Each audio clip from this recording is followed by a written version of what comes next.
बिस्मिल्लाहिर्रहमानिर्रहीम। Rabbi ज़िदनी इल्मा। Rabbi इश्रह ली सदरी व यस्सिर ली अमरी वहलुल उक़दतम मिन लिसानी यफ़क़हू क़ौली।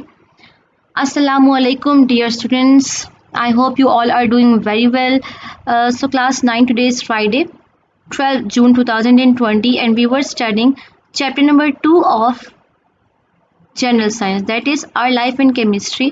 And in this lecture we will study about air and some points about water.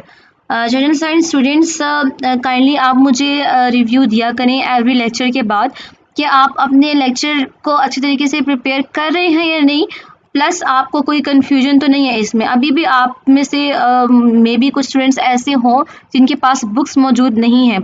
सो आपके पास वाहिद source मेरे लेक्चर ही है जिनसे आपने अपने चैप्टर्स को प्रिपेयर करना है for the exams, for the assessment and so on. So आप मेरे लेक्चर्स को अच्छे तरीके से सुना करें, उस पर रिस्पॉन्स दिया करें, कोई क्वेश्चन हो तो लाजमी उसको पूछ लिया करें, ठीक है। हम पढ़ रहे थे अबाउट वाटर। पानी के बारे में हमने जो बेसिक लास्ट लेक्चर में पढ़ा था कि ये सॉलिड, लिक्विड, गैस तीनों फॉर्म्स में पाया जाता है। इसमें 2 हाइड्रोजन के और 1 ऑक्सीजन के मॉलिक्यूल होता है। फिर हमने इसकी बहुत सी प्रॉपर्टीज़ पढ़ी, इसके मेल्टिंग, बॉइलिंग पॉइंट्स। फिर हमने वाटर की डेंसिटी के बारे में स्टडी किया और ये भी कि जो समंदरों में रहने वाली मखलूक़ात हैं वो किस तरह से ईज़िली जो बिल्कुल फ्रीज्ड समंदर होता है उसमें किस तरह से वो रह रही होती हैं। अब हम चलते हैं नेक्स्ट टॉपिक पर। फ्रॉम टुडे आप यहाँ से याद करेंगे। So today's topic is water as a universal solvent. Solvent आप समझ लें कि हर दुनिया की हर चीज़ को अपने अंदर हल करने की सलाहियत रखता है पानी, इसलिए हम इसको यूनिवर्सल सॉल्वेंट कहते हैं, यानी पूरी दुनिया में सबसे बेस्ट सॉल्वेंट है ये, ठीक है। इसकी खूबी ये है कि जो भी चीज़ इसमें डाली जाए वो सारी की सारी इसमें हल हो जाती हैं, सिवाय कुछ चीज़ों के। जो इसकी ये प्रॉपर्टी है, इसकी वजह से इसको कई रिएक्शंस में यूज़ किया जाता है। बहुत सारी सॉलिड चीज़ें इसमें डाल दी जाती हैं सोल्यूट बनाने के लिए। सॉल्वेंट वो चीज़ होती है जो ज़्यादा मिकदार में हो, और सोल्यूट वो चीज़ होगी जो कम मिकदार में होगी और इसमें डाली जाएगी हल पज़ीर होने के लिए, ठीक है। तो हर सोल्यूट जो है वो डिपेंड करता है कि कितनी देर में डिज़ोल्व होगा। फॉर एग्ज़ाम्पल पानी में नमक डालें तो वो अलग टाइमिंग में पूरा का पूरा डिज़ोल्व होगा, सोल्यूशन बनाएगा। चीनी डाल दें तो उसकी डिफरेंट मिकदार होगी, ठीक है।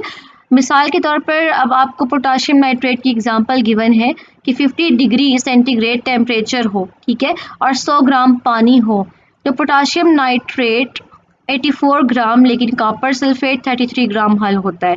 यानी potassium nitrate as compare to copper sulphate जल्दी हल होता है, ज़्यादा हल होता है, ठीक है, पानी के अंदर। और बहुत सारी गैसेस भी हैं जो वाटर में डिज़ोल्व हो जाती हैं, जैसे oxygen, hydrogen, nitrogen, carbon dioxide.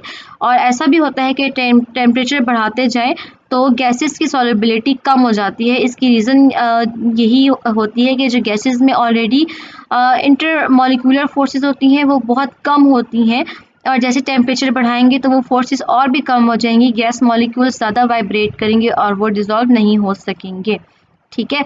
इसके अलावा जो ह्यूमन बींग्स हैं या जितने भी लिविंग ऑर्गेनिज्म हैं उनके अंदर बहुत सारे केमिकल रिएक्शंस हो रहे होते हैं, और उसमें वाटर जो है बहुत ही इम्पॉर्टेंट बेसिक एलिमेंट है जो कि सब सोल्यूट्स को सॉल्व करके एक सोल्यूशन बनवा रहा होता है। अब स्पेशल रिएक्शंस हैं जिनमें हम टेम्परेचर वगैरह को मद्देनज़र रखते हैं, जिस तरह से यहाँ पे पोटाशियम नाइट्रेट और कॉपर सल्फेट का कंपैरिजन गिवन है। लेकिन अगर आप रूम टेम्परेचर पर भी देखें तो बहुत सारी चीज़ें आप अपने घर में एक्सपेरिमेंट करके देख सकते हैं। पानी में ही अगर आप फॉर एग्ज़ाम्पल शरबत ही बना रहे हैं तो उसमें आप मुख्तलिफ़ चीज़ें डालेंगे, उनको डिज़ोल्व करेंगे, उनकी टाइमिंग चेकआउट करेंगे, तो आप उसको कंपैरिजन कर सकते हैं। नेक्स्ट इज़ हवा, एयर। अब नेक्स्ट टॉपिक पर हम चलते हैं जो कि आज का टॉपिक है एयर। आपको मालूम है कि हवा क्या होती है, बहुत सारी गैसेस का मजमुआ होती है, ठीक है। और कौन सी गैस किस मिकदार में पाई जाती है वो इस टेबल में आपको गिवन है। ऑक्सीजन हमारी एटमॉस्फेयर में या हवा में 21% पाई जाती है। इन सब चीज़ों से मिलकर हवा बनती है, ठीक है। कार्बन डाइऑक्साइड बहुत कम है, 0.03। हीलियम, क्रिप्टॉन और जीनॉन ये एलिमेंट्स हैं, बेसिकली रेयर गैसेस हैं जो कि आपको मैं बाद में एक्सप्लेन करूंगी, और ये भी बहुत ही कम है, 0.0005%। नाइट्रोजन सबसे ज़्यादा पाई जाती है, 78%। आर्गॉन भी नोबल गैस है या रेयर गैस है, 0.9%। एंड नियॉन भी बहुत कम 0.002%, यानी जो ज़्यादा पाई जाती हैं वो नाइट्रोजन और ऑक्सीजन ही है बेसिक। ठीक है, अब इनकी जो ये तरतीब है ना 78% या 21%, ये चेंज नहीं होती, ये हवा में हमेशा इतनी रहती है। वो कैसे कि हमारे एटमॉस्फेयर में बहुत सारे फिनोमिना हो रहे होते हैं एट ए टाइम, जिसमें फॉर एग्जांपल हमने पिछले लेक्चर्स में फोटोसिंथेसिस का प्रोसेस पढ़ा था, रेस्पिरेशन का प्रोसेस पढ़ा था। सो इन दोनों प्रोसेसेस के ज़रिए ऑक्सीजन हो गया या कार्बन डाइऑक्साइड होगी, उनकी तरतीब हवा में चेंज नहीं होती, वो इतनी ही रेशो से मौजूद रहती हैं। अब हम डिफरेंट टॉपिक्स करेंगे, जिसमें फर्स्ट वन है हवा में ऑक्सीजन गैस का किरदार। पहले हमने एज ए होल पढ़ा, अब हम इनको अलग अलग देखेंगे कि हवा में ऑक्सीजन का क्या किरदार है। जो आपने इसमें से छोड़ना कुछ भी नहीं है, पूरा का पूरा टॉपिक आपने याद करना है। जो पॉइंट्स मैंने हाईलाइट किए हैं वो शॉर्ट क्वेश्चन की फॉर्म में भी आ सकते हैं। ठीक है, नाइट्रोजन के बाद नाइट्रोजन 78% थी, तो उसके बाद ऑक्सीजन ही थी सबसे ज़्यादा, डेट इज़ 21%। अब इसका काम क्या होता है, जो मुख्तलिफ बर्निंग के प्रोसेसेस किए जाते हैं, कोई चीज़ जलाई जाए या किसी चीज़ को जंग लग जाए, तो उसमें ऑक्सीजन का बहुत अहम किरदार है। ठीक है, अब जलने के अमल के दौरान 3 चीज़ों की ज़रूरत होती है कि कोई भी चीज़ जलानी हो तो हमें कौन कौन सी चीज़ें चाहिए होती है। डेफिनेटली हमें हीट चाहिए होगी, हमें कोई ना कोई ईंधन चाहिए होगा जिसको हम जलाएंगे तो हीट प्रोड्यूस होगी, ऑक्सीजन चाहिए होगा हमें। तो इसी से हमारे पास फायर फाइटिंग के उसूल हमारे सामने आएंगे, यानी किस तरह से आग को हमने बुझाना है। कोई एक चीज़ भी इनमें से ख़त्म कर दी या कम कर दी तो आग को वो फैलने से रोका जा सकता है, उसको ख़त्म किया जा सकता है। ठीक है, अब जलना एक ऐसा अमल है जिससे हीट भी प्रोड्यूस होती है, लाइट भी प्रोड्यूस होती है। ठीक है, तो इसमें क्या है, जो भी चीज़ जल रही होती है वो जब उसकी जो राख बच जाती है, जो इसके वेपर्स बन जाते हैं, वो हवा की ऑक्सीजन से मिल जाता है और ऑक्साइड्स बना देता है। जो भी चीज़ ऑक्सीजन के साथ मिल जाए वो ऑक्साइड्स बनाती है, यानी फॉर एग्जांपल नाइट्रोजन मिल जाए तो NO2 बन जाए, NO3 बन जाए, ऑक्सीजन ही ऑक्सीजन के साथ मिल जाए तो डिफरेंट कंपाउंड्स बनेंगे। और अगर इन्हीं ऑक्साइड्स को पानी में हल कर दिया जाए तो ये एसिड्स बन जाते हैं। ठीक है, और जितनी भी चीज़ें होती हैं जैसे सब्जियां और गोश्त वगैरह, वो किस वजह से गलती, उनका गलना सड़ना या ख़राब होना, उसकी क्या रीज़न होता है कि उसमें जो ऑर्गेनिक मटेरियल मौजूद होते हैं, ऑर्गेनिक कंपाउंड और मटेरियल के बारे में हम बहुत डिटेल से स्टडी कर चुके हैं। ऑर्गेनिक कंपाउंड अगर ऑक्सीजन के साथ मिलकर ऑक्साइड्स बना दें तो वो चीज़ें गलना सड़ना शुरू कर देती हैं। ऑक्सीजन से ही ओजोन गैस बनती है, इसका फार्मूला होता है O3। और इसका काम क्या होता है कि सूरज से जो बहुत ही नुकसानदेह शुआएं होती हैं, अल्ट्रा वायलेट रेज होती हैं, उनको ज़मीन पर डायरेक्ट आने से रोकती है। ठीक है, सो आपने ये सारे याद करने हैं, पॉइंट्स की फॉर्म में याद कर सकते हैं, जहाँ जहाँ एरो है वो पॉइंट्स बना सकते हैं आप। और ये जो डिफरेंट मैंने हाईलाइटिंग जहाँ की है, ये क्वेश्चन के फॉर्म में आ सकता है कि फायर फाइटिंग के कौन से उसूल हैं, कौन से 3 उसूल हैं और उसका मकसद क्या है। इसके अलावा जो एक्स्ट्रा इन्फॉर्मेशन है इसको भी एक दफ़ा रीड कर लिया करें कि जो एवरेज मैन है वो तकरीबन 15,000 से 20,000 लीटर हवा जो है वो रोज़ एज ऑक्सीजन अपने अंदर ट्रांसफ़र करता है सांस लेने के लिए। अब हम चलते हैं हवा में नाइट्रोजन गैस का किरदार। ऑक्सीजन की तरह नाइट्रोजन भी बहुत इंपॉर्टेंट गैस है और ये हवा में सबसे ज़्यादा पाई जाती है, हमेशा मॉलिक्यूल की फॉर्म में यानी N2 की फॉर्म में पाई जाएगी। ठीक है, और इसका काम क्या होता है, कंबस्शन और जंग लगने के अमल को कम करती है। अब आप ज़रा कंपैरिजन करें, ऑक्सीजन क्या कर रही थी, वो बर्निंग में हेल्प आउट कर रही थी और जंग लगने में भी, लेकिन ये उसको कम कर रही है।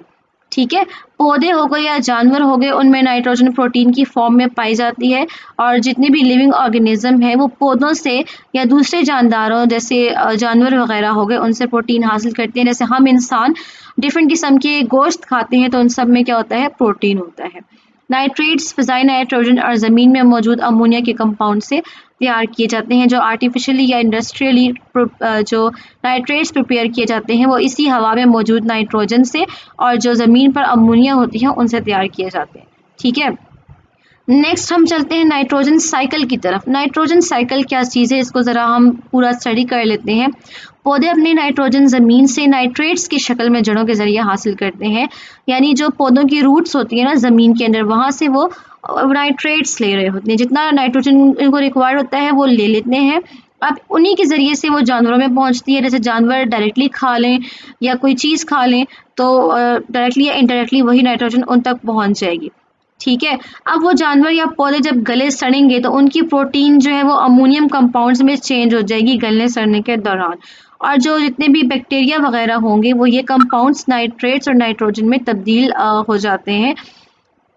गलने सड़ने के बाद जब यही कंपाउंड्स हैं उसको किस में चेंज हो जाते हैं, खुद ब खुद नाइट्रेट्स और नाइट्रोजन में बैक्टीरिया की वजह से। ठीक है, अब जो नाइट्रेट्स हैं वो ज़मीन में रह जाते हैं और उन्हीं में से जो नाइट्रोजन है वो हवा में चली जाती है, क्योंकि वो है ही बेसिकली हवा का एलिमेंट। इस वजह से ये प्रोसेस क्या हो रहा है बार बार, अच्छा यही होता रहेगा। आपके पहले पौधे एब्जॉर्ब करेंगे, जानवर उनको खाएंगे, जानवर गले सड़ेंगे, उनसे नाइट्रेट्स और नाइट्रोजन बनेंगे, नाइट्रेट ज़मीन में रह जाएंगे, नाइट्रोजन हवा में चली जाएगी। ठीक है, इस बार बार होने वाले अमल से होता क्या है कि नाइट्रोजन जानदारों से मट्टी, मट्टी से जानदारों में मुंतकिल होती रहती है। सो इसको हम नाइट्रोजन साइकिल कहते हैं।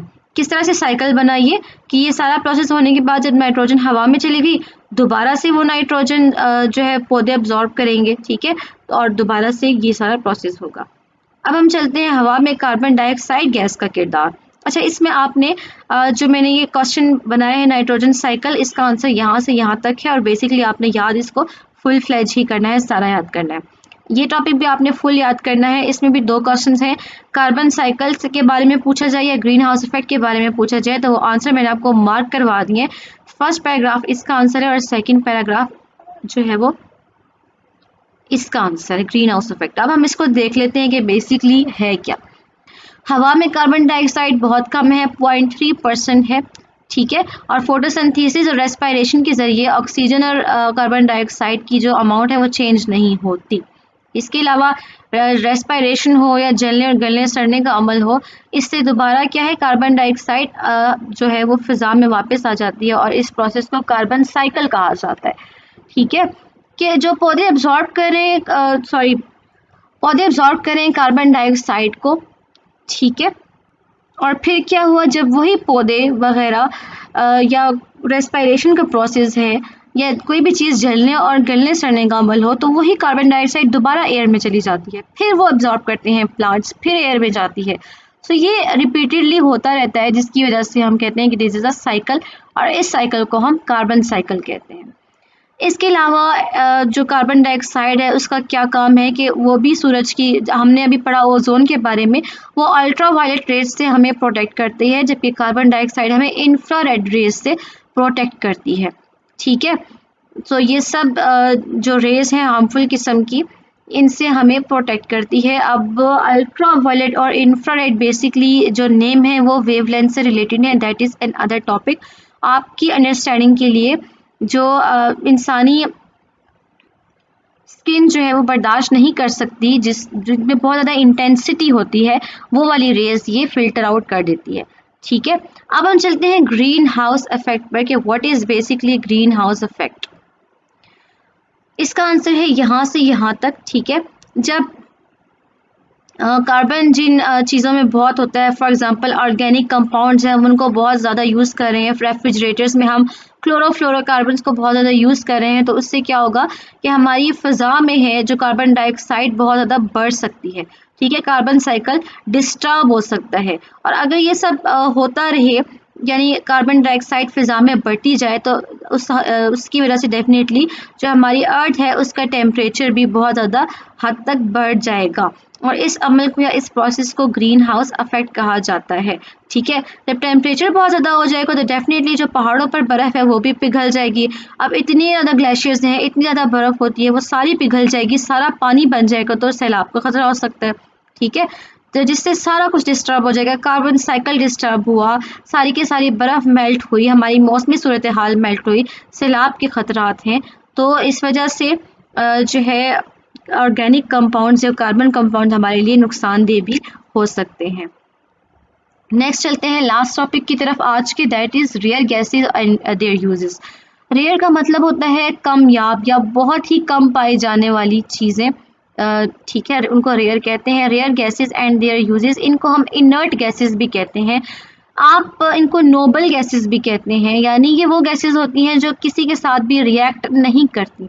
ठीक है, और इसकी भी रीज़न है क्योंकि हर एटम की कोशिश ये होती है कि वो अपने आउटर मोस्ट शेल में इलेक्ट्रॉन पूरे करके स्टेबल हो जाए, तो ये ऑलरेडी स्टेबल होती हैं, इस वजह से किसी के साथ रिएक्ट नहीं करती। ठीक है, और जो हमारी हवा है उसमें भी ये काफ़ी सारी पाई जाती हैं, क्रिप्टॉन, नियॉन, ज़ीनॉन वगैरह, लेकिन बहुत कम मिकदार में।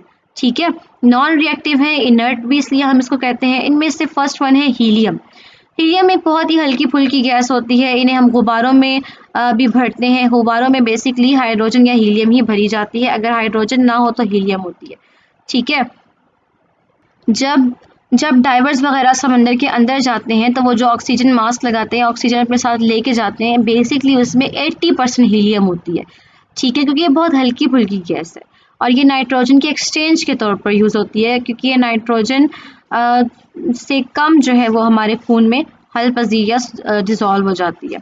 ठीक है, इसके बाद चलते हैं नियॉन की तरफ। नियॉन बेसिकली जितने भी आप एडवर्टाइजिंग साइंस वगैरह देखते हैं, जैसे यहाँ नीचे आपको नज़र आता है, इन सब में नियॉन गैस यूज़ की जाती है, क्योंकि क्या होता है जब इलेक्ट्रिसिटी पास करती है तो ये जो है वो लाइट प्रोड्यूस करती है। तो जब इस नियॉन गैस के अंदर से इलेक्ट्रिसिटी पास की जाए तो ये लाइट प्रोड्यूस करती है, इसलिए इसको एडवर्टाइजिंग साइंस में यूज़ किया जाता है।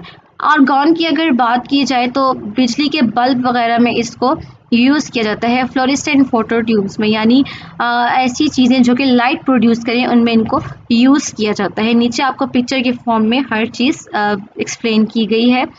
अब हम चलते हैं क्रिप्टॉन की तरफ। क्रिप्टॉन जो है वो फोटोग्राफी फ्लैश लैम्प्स में यूज़ होती है। फ्लोरेसेंट लाइटनिंग हो गई या फोटोग्राफी जो फ्लैश होता है कैमरे का, उसमें यूज़ होती है। बेसिकली जहाँ भी लैम्प्स हो गए, बल्ब हो गए, एडवर्टाइजिंग साइंस हो गए, इनकी ये प्रॉपर्टी है लाइट अप होने की। जब भी इसमें से इलेक्ट्रिसिटी वगैरह पास की जाए तो ये इन चीज़ों में यूज़ होती है, लेकिन इनमें से बहुत सारी ऐसी गैसेस भी हैं जो कि मेडिकल की फील्ड में भी यूज़ होती हैं। ठीक है, उनमें से एक रेडॉन है जो कि कैंसर ट्रीटमेंट के लिए यूज़ की जाती है। अब बिल्कुल इनर्ट होती हैं, किसी किस्म का इनसे किसी को कोई ख़तरा नहीं होता, इसलिए इनकी एप्लीकेशंस भी बहुत वास्ट हैं, हर जगह पर हैं। बहुत सारे केमिकल प्रोसेसेस में भी ये यूज़ होती हैं। प्लस मेटल्स की जो इलेक्ट्रिक वेल्डिंग की जाती है, जिनमें मेटल्स को मोल्ड अप किया जाता है डिफरेंट शेप्स में और वो ज़्यादा स्ट्रॉन्ग मेटल बन जाती है, उसमें भी इनको यूज़ किया जाता है। So students, this was all for today, जिसमें आपके बेसिक टॉपिक्स थे air and water as a universal solvent and inert gases. ये सारे आपने एज इट इज़ याद करने हैं और याद करके आपने इनको अपने HA रजिस्टर पर लिखना है। कोई भी चीज़ आपने छोड़नी नहीं है, बहुत अच्छी तरीके से आपने इनको मेमोराइज करके अपने होम असाइनमेंट रजिस्टर पर लिखना है। सो स्टूडेंट्स, आपने मुझे लाजमी रिस्पॉन्स भी देना है कि आप किस तरीके से प्रिपेयर कर रहे हैं और आपकी कैसी तैयारी अब तक हुई है। So good luck for the next lecture and thank you.